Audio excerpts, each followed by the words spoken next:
What's up everyone, welcome back to Laju Pork TV show. Today we're diving into the mess that is Tinubu's so-called cost-cutting drama. As you all know that about 2 weeks ago, Tinubu came out making big claims about slashing government expenses.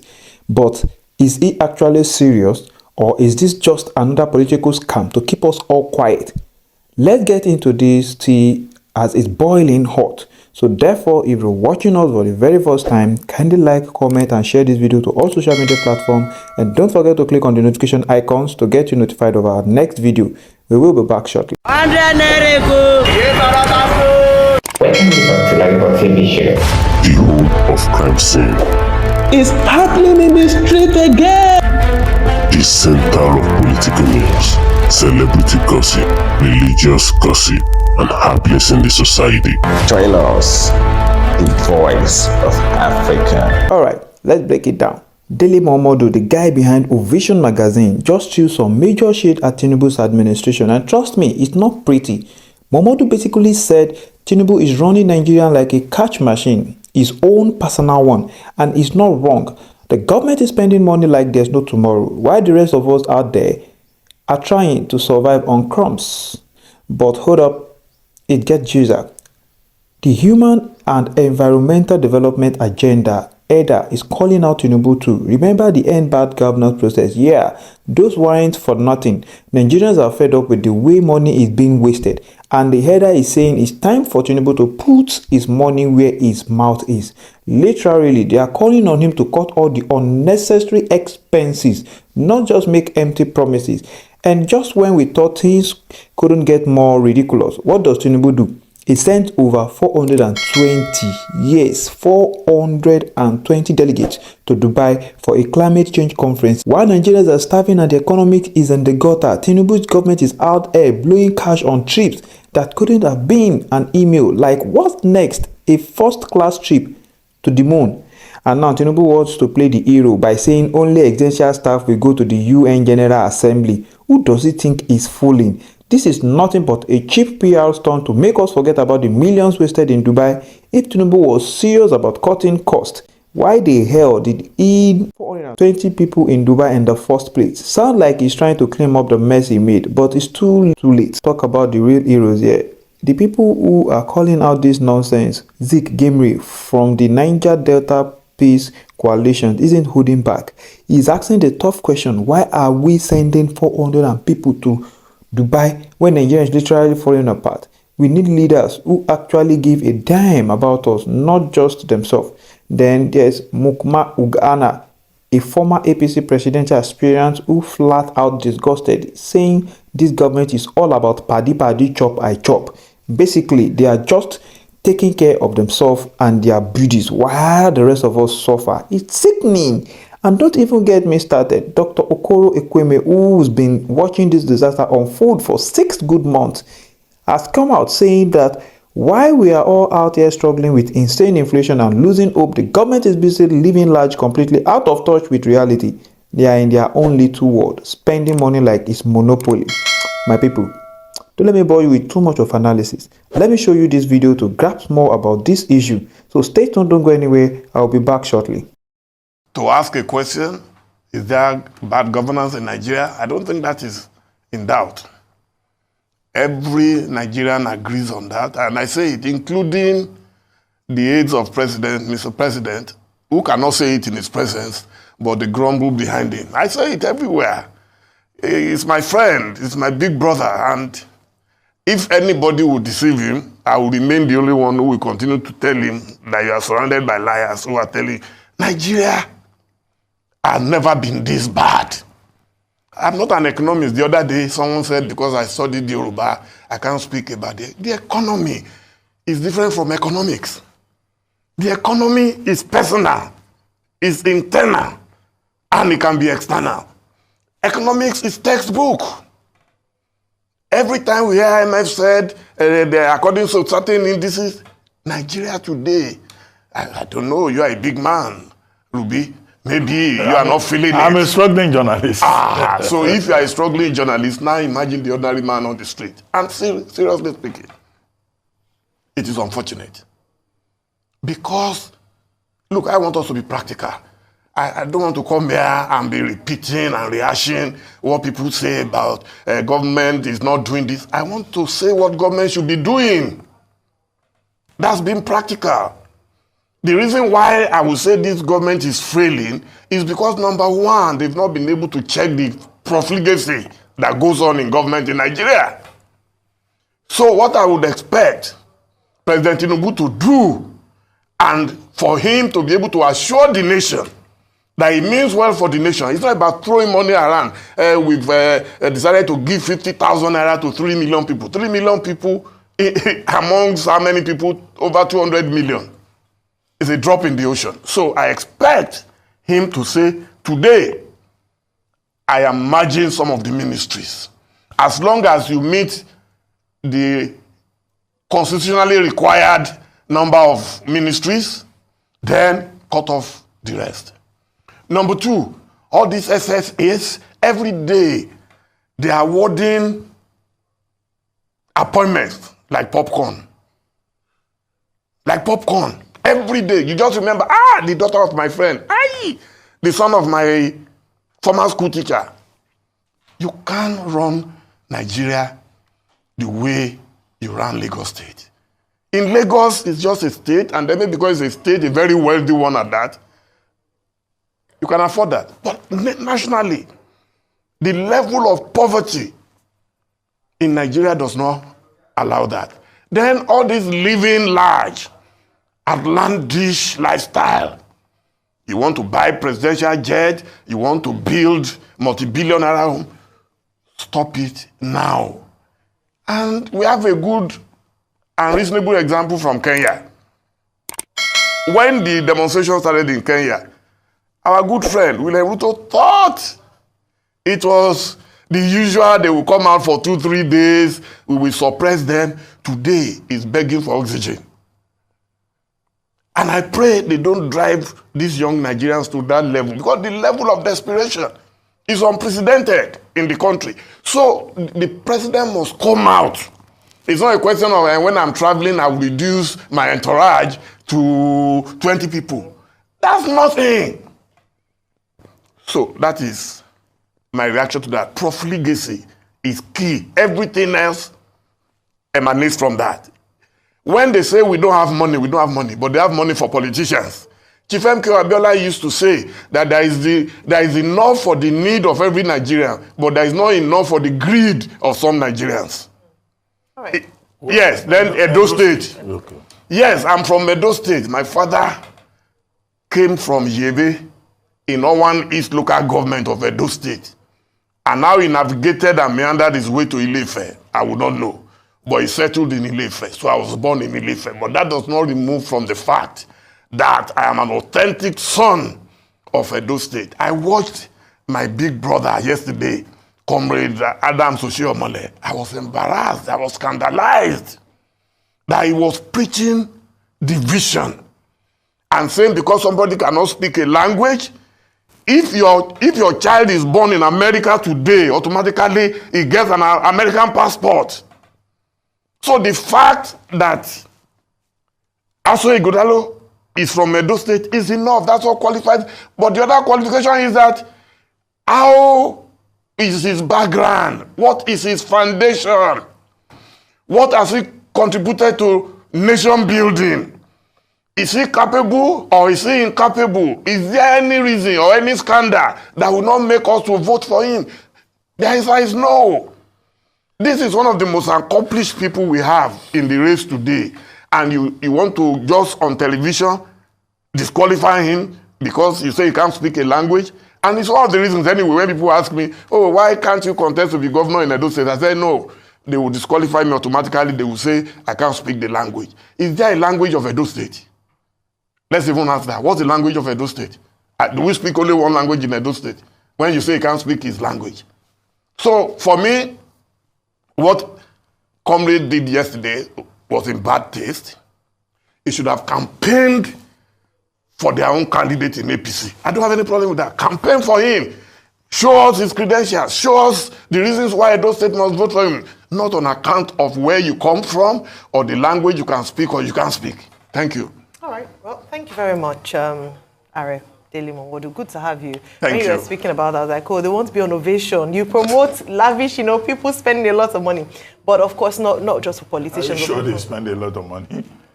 Maybe she didn't read my letter 2 weeks ago. No, I saw your letter was trending. If you can write a letter, then I don't know what the hope for Nigerians are. But in terms of the way forward for governance, you've spoken.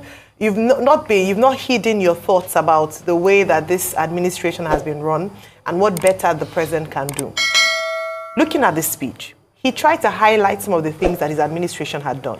Provision of CNG buses, expediency in the signing into law, the new minimum wage, upgrading of minimum wage to 70,000 naira from 30,000 naira, and a few other things that he had done, agriculture and the likes. But you don't seem to have been captivated or enamored by that particular speech. Or persuaded, yes, that's the word. No. By that particular speech. What would you have wanted him to say? Number one is that finally he spoke 4 days into the protest.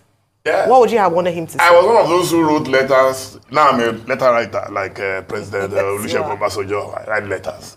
Because I think apart from letters getting to them one way or the other, especially open letters, it also places on record that some of us are speaking up. Because tomorrow they will say, oh, you didn't tell him. We've told him very clearly what he's doing wrong and what he needs to do right. So, number one, I'm embarrassed. I'm scandalized that in a democracy, a president will tell us people don't have the right to protest. I told the protesters clearly, I'm not protesting because I've become a statesman, I'm an old man. I started the struggle in 1978 as a pioneer jambite at the University of Ife. So my aluta has stopped.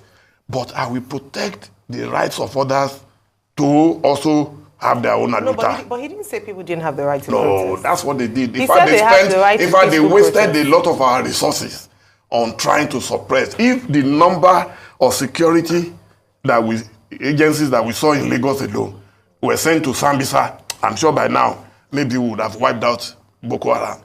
Look, we intimidate the civilians. And the reason I'm embarrassed is that we mobilized civilians against military regimes.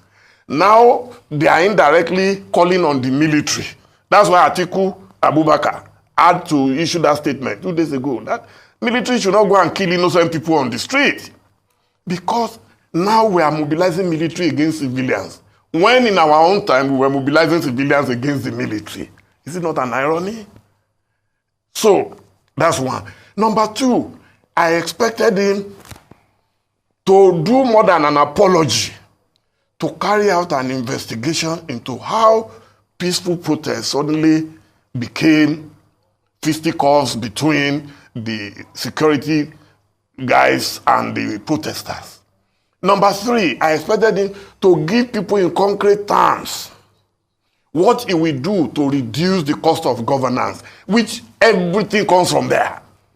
Once you reduce the cost of governance, you will see that you will free enough of our resources for the general use of the general good of the general people. What areas would you want him to cost? I've told you one already. Yeah. The first is too many bloated cabinet, bloated civil service, bloated special advisors. Most of them don't even have offices. They just hang around. So, if you do that, then the people will say, oh, then I mentioned the presidential jet thing. The man, God already blessed him with a private jet. We all see what happens in other countries that we all like to quote. Oh, can't you see America? What is happening is that in Nigeria, I always say it on my program, we want to practice capitalism without capital. If you don't have capital, you can't live like an American president. What we have are American presidents.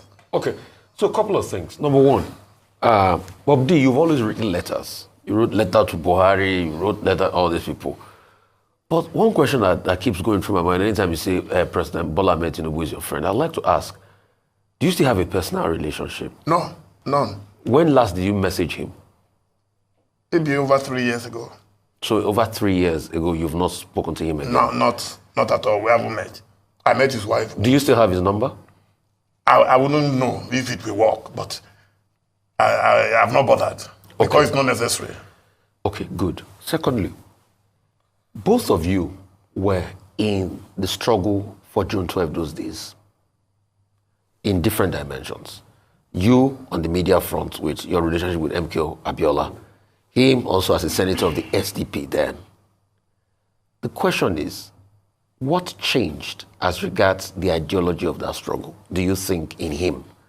And where did you think he missed it? The ideology of that struggle had nothing to do with Tinubu or a political party. It was a general struggle against the military. We wanted democracy. So my relationship with him was more at the level of NADECO. We were searching for the revalidation of the June 12 presidential election, which was annulled. So that is that. When he came back, he became governor. I had no relationship at that level. Okay. But occasionally we might meet at functions. You are not close to No, politically. Because I disagree vehemently, and I stated this publicly, you can fact check it, vehemently. When he had issues with Tokunbo Afikuyomi, who was one of his closest guys, I granted open interview where I said, no, you can't do this. When he was having issues with Fashola, he was almost removing Fashola when he wanted second term. I wrote about their marriage, that they are inseparable because their marriage was made in heaven. When he had issues with Ambode, I wrote letters to him openly. So it's nothing new. I've always, when he was having problem with Saraki, he didn't want Saraki to be Senate president. I wrote him. I said, no, it is unfair in a partnership. CPC had number 1, Buhari. ACN had number 2, Oshibajo. And then Saraki, the PDP breakaway faction, wanted number 3. You said no. Okay. You wanted someone else. So I deliberately asked that because I want to clarify. So as somebody you've not talking to in 3 years, you're not friends. You're not in talking terms. No. When you say somebody is your friend, a friend could be anything. Okay. So, but currently you're not in chummy terms.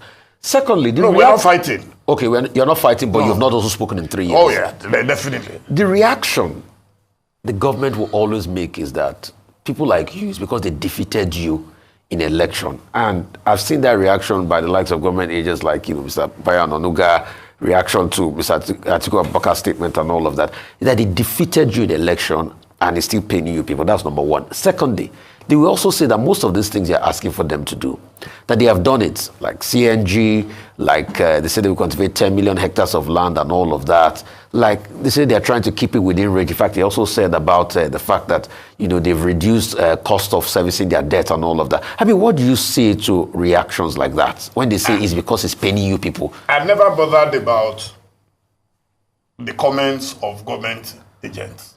Never. So, did he defeat us in the election when I talked about Afikuyomi, when I talked about Fashola, when I talked about Ambode?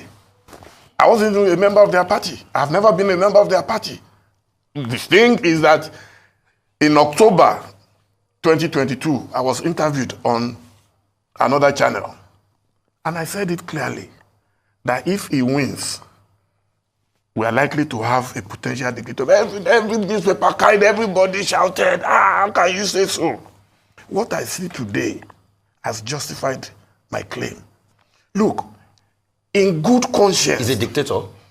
Well, you can use any word you like, but what I see now, a situation where people cannot protest. Bob D, we have limited time. Yes. Now, the Atiku market seems to have gone down.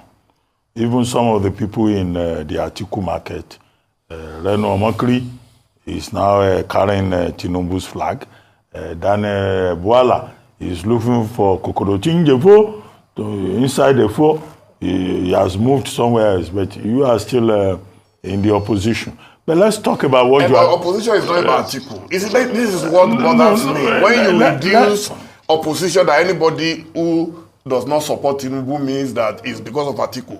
I finished my job at the Atiku campaign last year. My point is I need to clarify that I am Dele Momodu, speaking as Dele Momodu, as I've always spoken. Okay, market has ended with Atiku. I don't know about which market.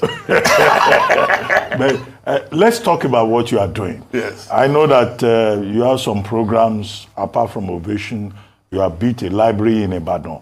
Can you tell us about that? You know, your own philanthropy, your own program. Correct. I need to quickly add that I'm doing what I'm doing because I was radicalized by some people. Your foundation, I'm happy that Prophet El mentioned foundation when he was talking to you. My foundation is academic in nature. So, Wole Soyinka, Bola Tinubu, MK Abiola, they all inspired us to be able to speak truth to power. And I will continue to speak truth to power, whether I retire from politics or not. So now, back to the issue of the Dele Momodu Leadership Center. About 5 years ago, I conceptualized the idea that, look, by the time I'm 65, I should be winding down. I don't want to be like a typical Nigerian politician who wants to be in politics forever. What can I do that will be a legacy project? So I identified Ibadan as being very central to my academic life. You know, very close to Ife, very close to Lagos for Unilag and all of that. So now we've just completed it, and in the next 1 to 2 weeks, we should be able to open it for people to come there. Congratulations. But thank you so much. Thank you. I know you have one. That's one of the reasons, that's one of our connections. You know, I got the idea from Bellagio in Italy. You know, and what is it? I have 4 bedrooms, almost a 5-star status, where you apply. It's strictly by invitation or application. So you apply, you come, you want to do your research work, and we provide a 5-star environment for you, and at no cost. So it's under the Dele Momodu Foundation. So for me, that's what most politicians should be doing. The reason why you see all these jobbers in Abuja, I've only been to Abuja once this year, which was last week, and I went for a ceremony. Nothing, you know. So let our politicians begin to have jobs that they do. And when you talk about Atiku again, I'll go back to him. It's one of the reasons I respect him. He doesn't have a state he controls in the whole of Nigeria. Not one. And the man is managing himself, managing his family. Politicians should rely less on the business of politics. All right, welcome to the harsh truth about Nigeria's economic disaster. No sugar coating here. Our country is on the brink, and the blame lies squarely on the government's shoulders. And also, don't forget, there are some part of us that are very, very corruptive too. As the government are holding their part, we citizens are also holding our own part too. But then, Nigeria's economics is shambles. Inflation is soaring, and ordinary citizens are feeling the pain like never before. Why? Because of the government's reckless and deceptive handling of the first subsidy. They had the audacity to even tell law that they were scraping the subsidy to save the economy. But what have we seen? A catastrophic rise in fuel prices that's crushing the average Nigerian. The naira is falling apart, driving up the cost of everything and leaving us struggling to survive. But here is the kicker. While we've been told the subsidy gone, today's revelation shows that the government has been secretly bleeding the nation dry with billions in its hidden subsidy payment. Yes, you read that right. Up to 5.4 trillion by the end of 2024. This is the same government that has been bragging about ending the subsidy, all while secretly keeping it alive and draining our resources. This isn't just incompetency, it's a big-time outright betrayal. We've been lied to, plain and simple. While we've been tightening our belt, Tinubu and his cronies have been throwing our monies down the drain.